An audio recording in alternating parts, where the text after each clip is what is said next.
T official پہ میں آپ کو خوش آمدید کہتا ہوں۔ آج کے پروگرام میں ہم 3 چیزیں ڈسکس کریں گے۔ ایک تو قاضی سپریم کورٹ کو ڈسکس کریں گے، جس میں اب تک 3 فیصلے فوج کے خلاف آ چکے ہیں۔ تو اب دیکھیں گے کہ فوج کا رد عمل اس پہ کیا ہو سکتا ہے۔ دوسرا ہم نواز شریف کی واپسی کو ڈسکس کریں گے۔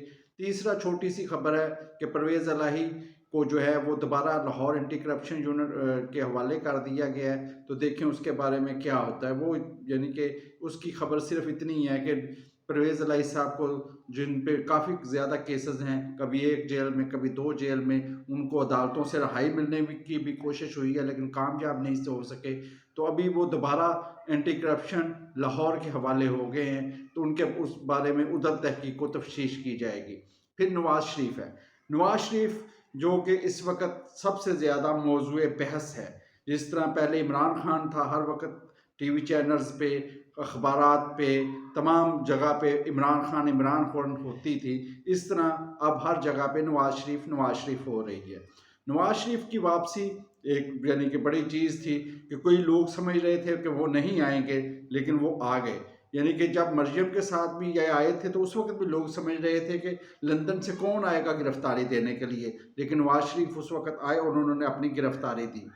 اب بھی نواز شریف آئے ہیں تو انہوں نے آ کے اپنے کیسز کا سامنا کر رہے ہیں، لیکن زیادہ بات اس میں یہ ہے کہ اب ایک یعنی کہ پہلے ایک طرح کا کہا جاتا ہے کہ جیسے لاڈلا، کہ نواز شریف کو اب لاڈلا بنا لیا گیا ہے۔ پہلے کوئی اور لاڈلا تھا، اب نواز شریف لاڈلا ہے، اور یہ لاڈلوں کی سیاست چلتی رہے گی۔ جیسے جو تنقید کرتے ہیں نواز شریف پہ، وہ کہتے ہیں کہ نواز شریف اب لاڈلا بن گیا تو اب یہی وزیر اعظم بنے گا۔ وزیر اعظم بننے کا تو فیصلہ الیکشن کے بعد ہوگا کون بنتا ہے، لیکن نظر یہی آ رہا ہے کہ نواز شریف اگلا وزیر اعظم ہوگا۔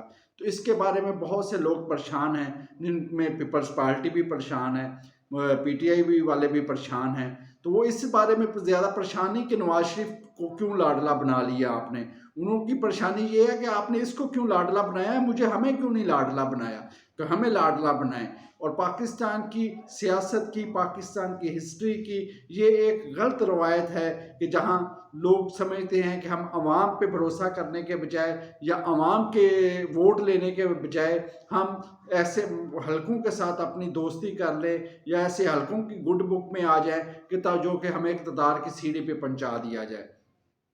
عوام کے ووٹوں پہ لوگوں کا انحصار کم ہے، تو اس لیے اب یعنی کہ عمران خان جو کہ بہت پاپولر ہے، جو ابھی تک کے سروے ہوئے ہیں، ان کی بھی یہی خواہش ہے کہ میرا جنرل عاصم منیر کے ساتھ ملاقات کروائی جائے، ہمارے تعلقات ان کے ساتھ اچھے ہو جائیں۔ لیکن وہ یعنی کہ سامنے تو وہ یہ بات کرتے ہیں کہ عوام کے ساتھ ہم ہیں اور عوام ہمارے ساتھ ہے اور عوام نکلے گی، لیکن پس پردہ ذرائع رکھنے والے یا جو حقیقت کو جاننے والے ہیں وہ سب جانتے ہیں کہ پی ٹی آئی کی طرف سے کتنی کوششیں ہو چکی ہیں اس اسٹیبلشمنٹ کو، جو اس وقت کی آرمی اسٹیبلشمنٹ ہے، اس کو رام کرنے کے لیے، لیکن ان پہ کانٹا لگا ہوا ہے اس وقت تک۔ کل کو کیا ہوتا ہے کوئی پتہ نہیں چلتا۔ تو نواز شریف کو اس وقت سمجھا جاتا ہے کہ یہ اس پہ کانٹا نہیں لگا ہوا، بلکہ یہ اس کو اجازت دی گئی ہے، اسی لیے ان کو ضمانتیں بھی مل رہی ہیں، اور کیا کہتے ہیں پنجاب حکومت نے بھی ان کو جناب ان کی سزائیں معطل کر دی۔ اسلام آباد ہائی کورٹ سے بھی ضمانت مل گئی، توشہ خانہ کیس میں بھی جج محمد بشیر نے ان کو ضمانت دے دی، حالانکہ یہ وہی محمد بشیر صاحب ہیں جنہوں نے سزا سنائی ہے۔ دیکھنے والی بات یہ ہے کہ اگر آپ سمجھتے ہیں کہ یار یہ تو بہت برا ہے یا یہ پورا کیس آپ نے دیکھا ہوا ہے، تو آپ اس کو دوبارہ ضمانتیں بھی دے رہے ہیں۔ تو توشہ خانہ کیس میں بھی ان کو ضمانتیں مل گئی۔ جو سیاسی یعنی کہ قانونی ماہرین ہیں اس وقت وہ بھی یہ کہتے تھے کہ یہ کیس اتنے سٹرونگ نہیں ہیں، یہ نہیں چلیں گے، تو آپ دیکھیں گے کہ یہ کیسز ختم ہو جائیں گے۔ یعنی کہ توشہ خانہ میں یہ اعتراض تو کیا جاتا ہے کہ نواز شریف کو ضمانت مل گئی، لیکن لوگوں کو یہ پتہ نہیں کہ آصف زرداری صاحب اس کیس میں آج تک پیش ہی نہیں ہوئے ہیں، تو کیا وہ بھی ڈیل ہے، کیا وہ بھی لاڈلا ہے؟ نہیں۔ تو اس طرح جو پبلک بات چل رہی ہوتی ہے اس کو ہی چلایا جاتا ہے، زیادہ سوچنے پہ لوگ کم ہی توجہ دیتے ہیں۔ تو اس طرح کے معاملات یا اس طرح کا یعنی کہ تاثر پیدا کیا جا رہا ہے کہ نواز شریف لاڈلا ہے۔ باقی ان کیسز میں کوئی اتنی جان نہیں ہے ان کیسز میں، کوئی اتنا نہیں ہے. جیسے پاکستان کی سب سے بڑی بدقسمتی یہ ہے کہ پاکستان میں جو تفتیشی افسران ہیں وہ بہت ہی یعنی کہ نالائق کہہ سکتے ہیں آپ، کہ ادھر جب ایک عدالت سے فیصلہ آ جاتا ہے، جیسے بلوچستان کے ایک منسٹر کی گاڑی سے ایک آدمی کی ٹکر ہوئی، وہ آدمی مر گیا، اور وہ لوگوں نے فوٹیج میں دیکھا کہ وہ آدمی مر گیا، اور اس کی باقاعدہ CCTV فوٹیج موجود تھی، لیکن عدالت نے اس کو بری کر دیا. تو اس لوگوں نے عدالت کو گالیاں نکالنا شروع کر دی، لیکن لوگوں نے یہ نہیں دیکھا کہ بھائی جب وہ اس کے پاس آپ ثبوت ہی نہیں دیں گے، جب آپ اپنی کارروائی نہیں پوری کریں گے، تو وہ کس طرح عدالت اس کو سزا دے دے گی. عدالت بھی مجبور ہوتی ہے کہ اس کو کچھ چیزیں چاہیے ہوتی ہیں. تو نواز شریف کے کیسز میں بھی یہ ہے کہ اس میں سب سے اہم فیکٹر نیب ہے. نیب اگر اپنی جی جان سے یعنی کہ لڑائے گا اور کچھ چیزیں لے کے آئے گا تو پھر تو نواز شریف کی سزائیں بحال رہیں گی. لیکن اگر نیب ہی جیسے ہمیں نظر آ رہا ہے کہ وہ سرنڈر کر رہا ہے اور وہ عدم دلچسپی کا اظہار کر رہا ہے، اور نیب کہہ رہا ہے کہ ہمیں کوئی یعنی کہ کسی چیز پہ اعتراض نہیں، کہ اگر آپ ضمانت دیتے ہیں تو اسلام آباد ہائی کورٹ کے جج نے کہا تو اگر آپ کو یہ ہے کہ اس پہ اعتراض نہیں ہے، یا تو پھر کیوں قوم کا ضائع کر رہے ہیں وقت، اس ریفرنس کو ہی ختم کر دیا جائے. قوم کا وقت اور ٹیکس پیئر کی انکم آپ ضائع کر رہے ہیں تو اس ریفرنس کو ہی ختم کر دیا جائے.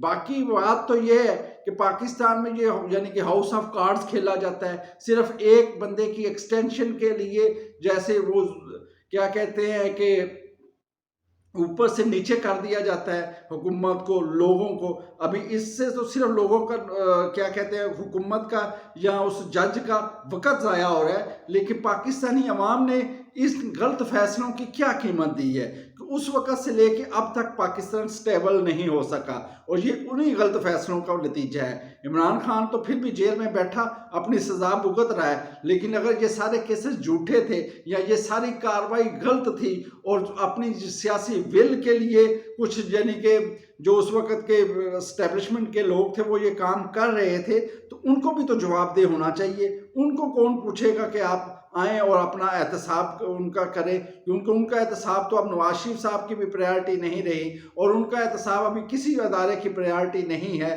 تو لیکن اس کاوش کی وجہ سے عوام جو ہے، عوام کا بہت رگڑا نکلا ہے، یعنی کہ مہنگائی کی وجہ سے، بدامنی کی وجہ سے. ہم اگر وہ ملک چلتا رہتا، الیکشن ہوتے رہتے، وہ بھی الیکشن ہوتے، اسی وقت بھی الیکشن ہوتے، تو ہم کچھ تو آگے جاتے. ہمارا یہی ہے کہ ہم وہ گول چکروں میں گھومتے رہتے ہیں، گول چکروں میں گھومتے رہتے ہیں. سب سے پہلے لوگ ادارے بناتے ہیں. یورپ نے جو اچھے ممالک ہیں انہوں نے ادارے بنائے. ایک پارٹی کے ایک ٹرینور میں 3 وزیر اعظم آ جاتے ہیں. برطانیہ میں آج سے 10 سال پہلے جو وزیر اعظم تھا اس کا لوگوں کو نام کا بھی نہیں پتا ہوگا تھا کہ وہ کون ہے وزیر اعظم. یا ابھی جو رشی سیون کے سے پہلے جو وزیر اعظم تھا اس کا پتہ ہی نہیں کہ وہ کدھر رہتا ہے. لیکن ہماری وہی جو ابھی تک ہم بادشاہتوں والے دور میں گزر رہے ہیں، جیسے ترک تھے یا مغل تھے یا اور بادشاہتیں تھی، کہ یہاں تو آپ اقتدار پہ ہوں گے یا پھر آپ جیل میں ہوں گے. تو یہی ہے. اس وقت نواز شریف جو جیل میں تھا، عمران خان اقتدار میں تھا. اب نواز شریف جو ہے وہ باہر ہے اور عمران خان جیل ہے، اور اسی سرکس میں اور اسی گول دائروں میں ہماری زندگی جو ہے وہ گزر جائے گی.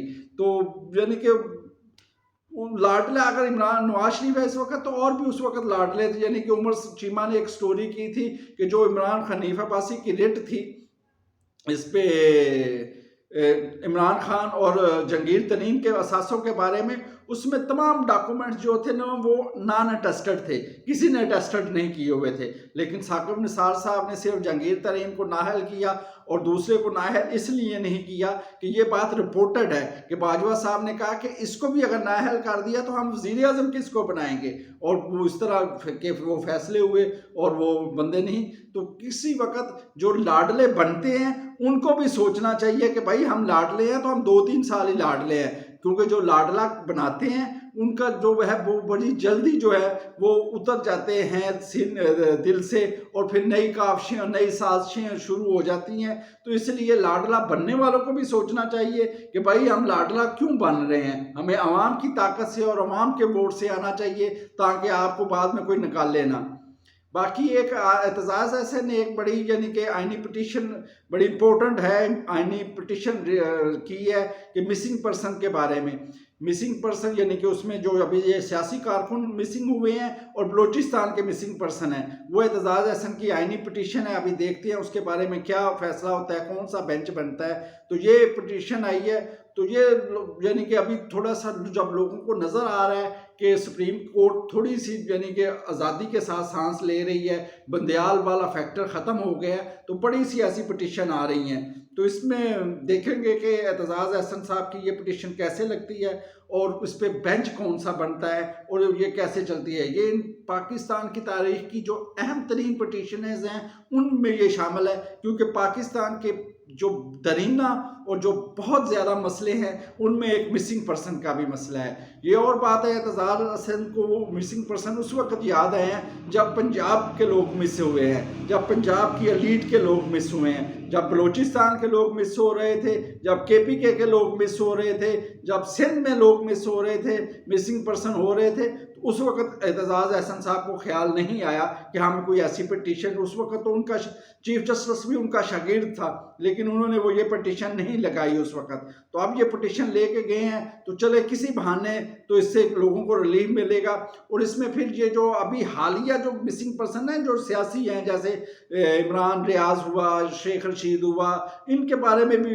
کہا گیا کہ یہ کیسے گم ہو گیا، کیسے آ گئے۔ تو یہ بڑی ایک اچھی قسم کی پٹیشن ہوگی، دیکھتے ہیں سپریم کورٹ اس کے بارے میں کیا فیصلہ کرتی ہے۔ باقی ایک یعنی کہ اس 7 دنوں میں 8-10 دنوں میں سپریم کورٹ نے کم سے کم 3 فیصلے ایسے دیے ہیں جو کہ فوج کے خلاف تھے، آرمی اسٹیبلشمنٹ کے خلاف تھے، کیونکہ آرمی نے سیاست تو چھوڑ دی ہے لیکن کمرشل ایکٹیویٹیز ابھی بھی نہیں چھوڑی۔ تو ایک انہوں نے کنٹونمنٹ بورڈ کا جو کمرشل فیس لیتی تھی وہ جسٹس فائز عیسیٰ نے اس کو ختم کر دیا۔ آج پٹیشن ایک تھی کہ ایک عسکری فور میں ایک ہائی ریز بلڈنگ بنانا چاہتی تھی جو کہ آرمی کنسٹرکشن بورڈ ہے، وہ پٹیشن لے کے گئے تھے، اور ان کے جو وکیل تھے وہ سپریم کورٹ کے جو صدر ہیں عابد زبیری صاحب تھے۔ تو ادھر یعنی کہ جسٹس فائز عیسیٰ نے کہا کہ آپ تو یعنی کہ آپ کا تو ہے ہی نہیں، یعنی کہ آپ اپنی وفاق کے خلاف یہ پٹیشن لے کے آ گئے ہیں۔ یاد کرنے والی بات یہ ہے کہ سندھ کورٹ میں بھی ان کو ریلیف نہیں ملا تھا۔ انہوں نے کہا کہ آپ کا ادارہ ہی یعنی کہ غیر آئینی ہے، آپ کو کیسے ادارہ بنا دیا اور آپ کیسے یہ کمرشل ایکٹیویٹی کر رہے ہیں۔ تو انہوں نے اس کی جو اس درخواست کو تھا ناقابل سماعت دے کے نکال دیا۔ تو یہ ابھی یہ کمرشل ایکٹیویٹیز والا، یہ ہائی ریز بلڈنگ والا اور یہ جو فوجی عدالتوں والا، یہ 3 کیسز ایسے ہیں جو کہ ابھی تو یہ 3 کیسز ایسے ہیں جس میں جو اسٹیبلشمنٹ ہے اس کی مرضی کے خلاف فیصلے آئے ہیں۔ تو اب دیکھتے ہیں کہ اس بارے میں دوسری جو فریق ہے اس کی کیا رائے ہے، یا وہ ان فیصلوں کو کتنا منوعاً تسلیم کرتی ہے، تو اس کے بارے میں بھی بڑی چلے گی۔ اس کے ساتھ یعنی کہ چھوٹی سی ایک خبر یہ بھی ہے کہ فیض آباد کا جو دھرنا کا ہے عمل درآمد کے پہ جو کیس چل رہا ہے، اس کے لیے 1 نومبر کی انہوں نے مقرر کر دیا کہ 1 نومبر کو وہ لگے گا۔ اور عمران خان کی استدعا بھی تھی کہ یہ جو میرا کیس ہے وہ عدالت میں چلایا جائے، تو وہ اس طرح مسترد ہوگی۔ انہوں نے کہا کہ اسے یعنی کہ جیل میں ہی چلایا جائے گا۔ تو آج کے پروگرام کے بارے میں اتنا ہی، بہت شکریہ۔ چینل کو لائک کریں اور سبسکرائب کریں، اور جو آپ کی رائے ہے وہ کم سے کم ضرور کمنٹس میں بتایا کریں تاکہ پتہ چل سکے کہ ہم اور اس میں کیا بہتر کر سکتے ہیں۔ بہت شکریہ، السلام علیکم۔